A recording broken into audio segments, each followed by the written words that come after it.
Vous écoutez le podcast Altitude, un podcast pour femmes ambitieuses qui veulent s'actualiser, se dépasser et s'épanouir. Ici, on croit fermement que c'est votre attitude, bien avant vos aptitudes, qui vous mèneront au succès. Animé par l'entrepreneur et auteur de best-sellers Karine Ruel, ce podcast est une série de conversations audacieuses avec des leaders qui ont osé et qui ont réussi. Donc, si vous voulez élever votre état d'esprit et vos stratégies pour qu'enfin vous puissiez créer la vie et l'entreprise dont vous avez toujours rêvé, vous êtes au bon endroit. Bienvenue sur le show.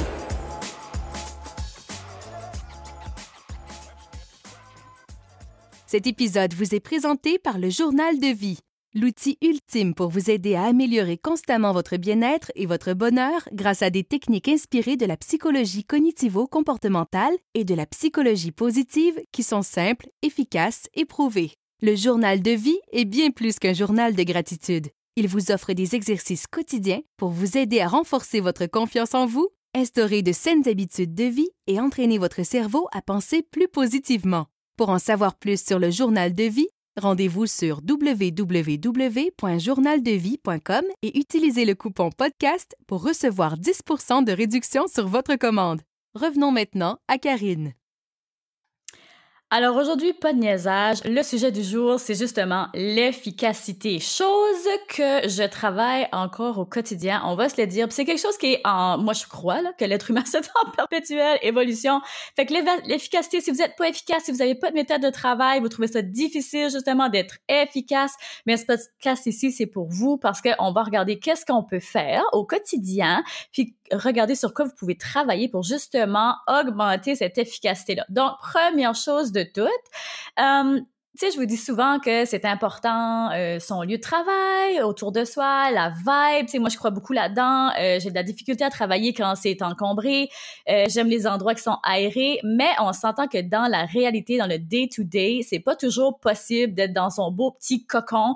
Puis, qu'est-ce qui arrive si on est juste capable d'être créatif dans son beau petit cocon? Hein? On se met un peu des limites là, quand on est comme ça. Ce qui est vraiment important, je dirais la chose primordiale dans notre endroit, oublier l'endroit parfait, c'est d'être en contrôle de soi-même, numéro 1.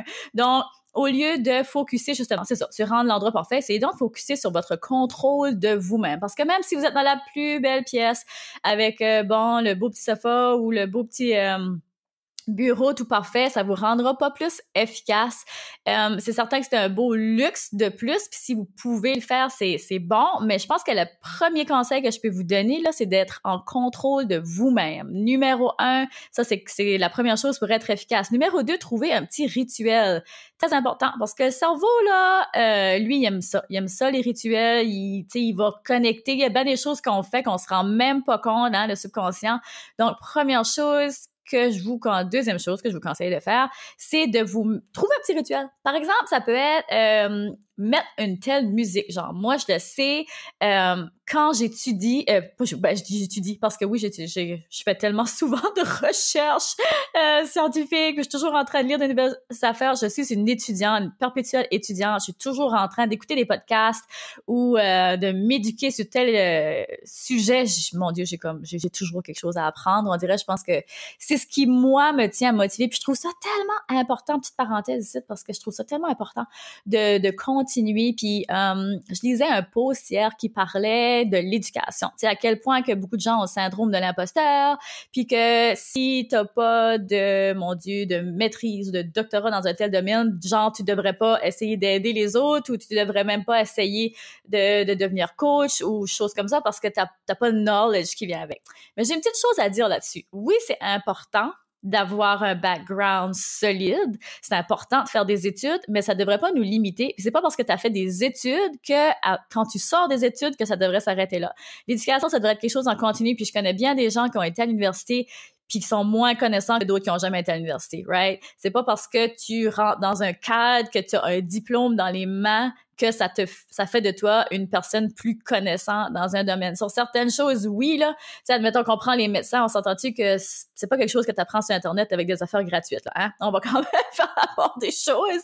Mais il y a certains domaines comme tu sais, surtout le marketing, l'entrepreneuriat. même si t'as pas nécessairement été à l'université, c'est tellement quelque chose que tu peux justement apprendre en ligne, puis sérieusement, il y a tellement de ressources gratuites. Si on prend juste les livres, les audiobooks, il y a tellement de ressources, de pépites d'or gratuites que les gens, justement, ont décidé de partager notre expérience. Tout ce qu'on a à faire, nous, c'est d'aller lire ça, d'aller absorber cette expérience-là. Je trouve ça tout simplement fantastique. Fait que, parenthèse, sur la formation continue que je trouve qui est très important. Continuons sur le petit rituel ici pour vous donner un petit truc concret. Je trouve ça important, des trucs concrets. Moi, c'est comme ça que je fonctionne. Pour se mettre in the zone lorsque vous travaillez. Donc, qu'est-ce que ça peut faire? C'est pas obligé d'être compliqué, là. Ça peut être une musique, comme je vous disais, une chanson en particulier.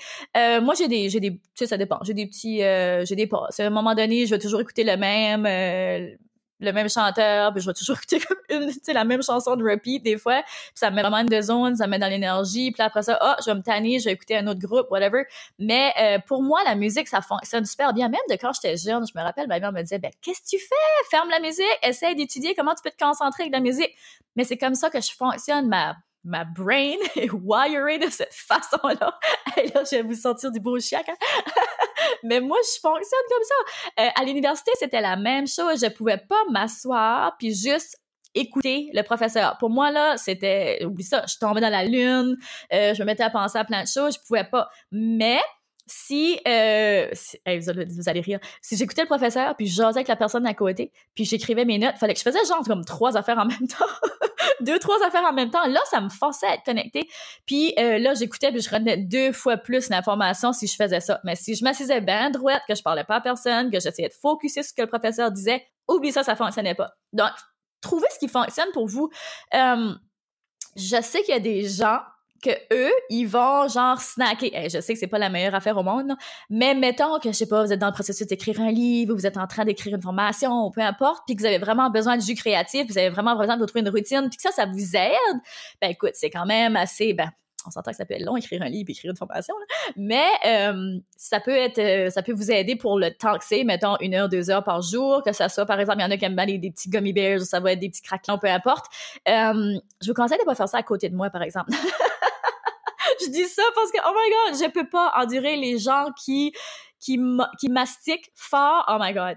Mais si vous, ça fonctionne pour vous, puis que ça vous met in the zone good, ça peut être ça peut être juste vous asseoir dans un café, ça peut être sortir de chez vous, aller dans le même petit café, ça c'est votre rituel, ça vous met in the zone, vous êtes super productif quand vous faites ça genre 1 heure par jour, mais vous comme allez all out. Faites-le, ça peut être super puissant. Donc, trouvez ton petit rituel. Qu'est-ce que vous accroche? Moi, par exemple, j'ai besoin de sortir 1 fois par semaine pour aller travailler au café. Je suis très bien dans ma maison. Moi, j'adore travailler de la maison. On a construit notre maison, justement, dans cette optique-là. On est 2 entrepreneurs, donc on a fait chacun nos bureaux. Tu sais, on a vraiment rendu la maison plaisante pour travailler de la maison. Donc, j'adore ça, être dans mon cocon. Mais ça reste qu'1 fois par semaine, j'aime quand même sortir, puis je vais être super productive. Quand je vais aller au café, là, je mets mes écouteurs, là, je parle pas à personne, je suis super productive, je suis dans la zone.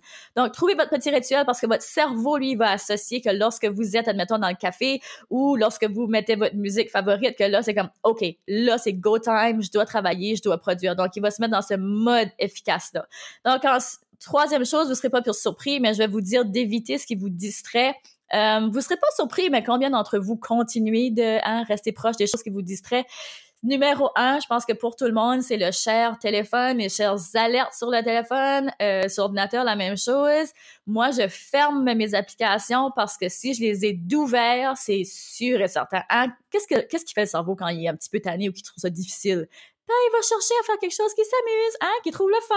Fait que là, il va vouloir aller scroller sur Instagram, ou il va vouloir aller, whatever, trouver plein de choses.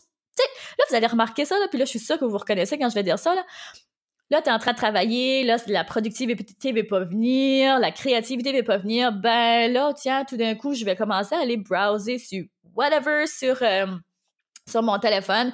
Ça va des fois des affaires bien plates, n'importe quoi, juste pour pas travailler. Fait que fermez donc vos applications. Moi, sur mon téléphone aussi, une chose que j'ai fait, c'est que j'ai désactivé mes notifications parce qu'avant ça, je t'ai dit, c'était rendu fou, là, mais juste avec les messages que je reçois juste en Messenger ou juste avec mes courriels, ça faisait pas de sens. C'était ting, ting, ting, ting, straight. Fait que oublie ça, là, ça prenait ma concentration. Puis quand ça sonne, tout de suite, on a l'impression que c'est une urgence. Puis, oh my God, faut que j'aille répondre tout de suite. Oh my God, tu sais, si quelqu'un commente sur vos photos, peu importe, oh my God, faut que j'aille tout de suite. Non, ça presse pas. Juste tasser ça de côté, focuser, parce qu'à chaque fois que vous coupez votre flow, hein, quand votre roule, puis que là, vous allez faire autre chose, le temps que ça va vous prendre pour vous remettre dedans, c'est 2 à 3 fois plus long. Fait que restez concentrés, faites le maximum, puis vraiment travaillez par... Moi, je travaille beaucoup par segment aussi. Là, mettons, je vais me dire, OK, là, 1 heure, je fais ça, let's go, let's go, let's go.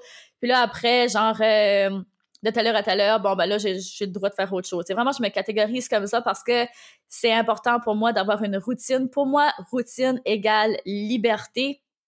Donc, très important pour moi. Ensuite, je vous dirais d'être orienté vers un résultat concret au lieu d'être orienté vers un but, admettons. Puis là, je m'explique en disant ça. Moi, de la façon que je fonctionne, je l'ai déjà expliqué sur une vidéo YouTube, là, sur mon Effect Planner, comment ça fonctionne, puis j'en ai parlé dans un récent podcast avec Karine Ricard. Puis je disais que ce que je fais, de la façon que je fonctionne avec mon Effect Planner, c'est que je vais break it down, je vais briser mes gros buts en actions concrètes. Pourquoi? Parce que lorsqu'on focus sur un gros but, c'est difficile d'être vraiment focusé, puis dans ton quotidien, tu as besoin d'avoir des actions qui sont concrètes. Donc, moi, là, dans mon Effect Planner, là, quand je rouvre la page où est-ce que je suis rendue pour la journée, je sais exactement quelle tâche je dois faire pour arriver à mon grand but. Donc, c'est très, très concret, là. C'est des choses à cocher. Je sais que j'ai ça à faire. Puis justement, quand, encore une fois, hein, je cherche à vouloir aller me changer les idées ou faire autre chose ou vouloir sortir de ma tâche pour être moins efficace, justement, je retourne à ma tâche. Puis là, c'est comme, ça me remet dans le bon chemin. Puis je suis comme, OK, là, il faut vraiment que je focus sur ça. J'ai ça à faire. C'est pas fait. Puis je déteste ça. Hein, je pense que les femmes, on aime ça, travailler avec les listes. Je sais pas pour vous, mais moi, j'adore ça, travailler avec une liste.